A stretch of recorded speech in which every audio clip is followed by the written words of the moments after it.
areas are often some of the most pedestrian-friendly areas in any community. This makes sense because for a lot of students, walking or cycling is the least expensive and most convenient way to get from class to class. The University of New Hampshire, for example, is linked together by a robust network of walking paths and bike lanes. The University of New England is very walkable as well. Students can even borrow bikes from the library to get around faster. The University of Southern Maine has close-by access to the Back Bay and Eastern Promenade trails. Here at Southern Maine Community College, there are lots of scenic, publicly accessible walking paths like this one. SMCC's campus is also just a 0.2-mile walk from the extensive trail network of the East Coast Greenway. As a student at York County Community College who's been cycling to classes almost every day, I've noticed some unique challenges to pedestrians on our campus. Granted, we are a smaller school, and we do have nice sidewalks to get between the buildings, as well as a charming, if not somewhat truncated, hiking trail. But for commuters, our options are limited. As a pedestrian or cyclist, there are two ways to get to the school. First, you could take the route intended for cars. This seems like an obvious choice, but there are some major safety concerns here. This road is acting as an informal collector between I-95 and US Route 1, which means that it's carrying a lot of fairly heavy car traffic, and occasionally you'll see large delivery vehicles and trucks and things like that. Unfortunately, that makes it a little bit challenging to navigate on a bicycle.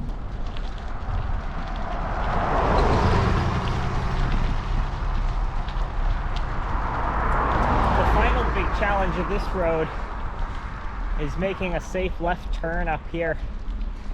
Notice how these trees block my visibility. All in all, I can't recommend that anybody bikes this way. Personally, I prefer this alternative, the fire lane behind the school. Not only is it a lot more direct, it's also a lot safer because it's mostly blocked to cars. Of course, we could go into speed limits and crash data, but in this case, I don't think we have to.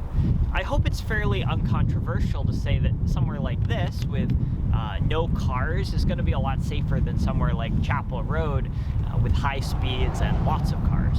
Not only is this route a lot safer, it's also a lot more direct, cutting about 11 minutes off of my personal commute time on a bike. But how does it compare to driving? For a practical example, let's assume I'm taking advantage of our new student lodging at this hotel. This location is a comparable distance to many other spots downtown.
As you can see, I got to the student housing before the car.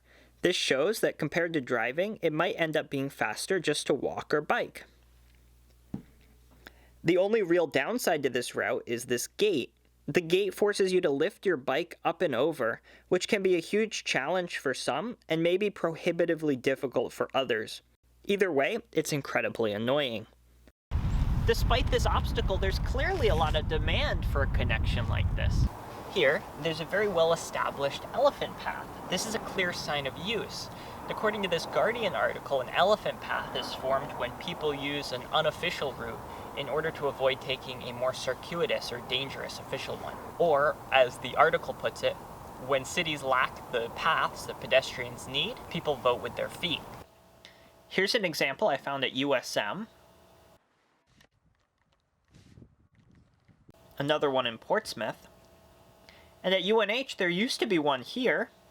However, it looks like they've recently paved it and made it a more formal connection. Unfortunately, this gate gives the impression that YCCC doesn't want people here. I don't think that's intentional, and I don't think it's in line with the values of the school. According to this YCCC planning document, the school wants to promote and offer more wellness and physical activities. Making this obstacle more permeable to cyclists and pedestrians would be an easy way to help meet that goal. Fortunately, there is a way to dramatically improve this route's accessibility without losing any of its functionality. Bollards are traffic management devices that have existed since at least the 1700s. They are used in many places to prevent cars from getting into pedestrian areas. These bollards are here to prevent cars from driving into this big box store. Here are some being used right outside of the YCCC campus at this pharmacy. On these pathways, they prevent cars from driving onto the multi-use path. And here on the Eastern Trail, they're even removable with a lock so that maintenance and emergency vehicles can still get through. I believe that a system like this is absolutely perfect for YCCC's current situation. But that leaves one more important consideration. How much would it cost? Well, on the scale of infrastructure projects, this is incredibly inexpensive.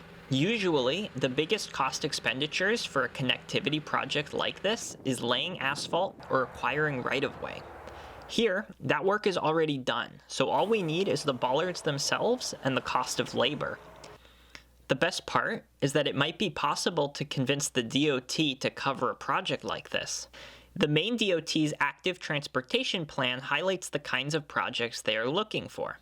They are interested in a system that supports and improves people's quality of life and ability to access jobs, education, businesses, etc.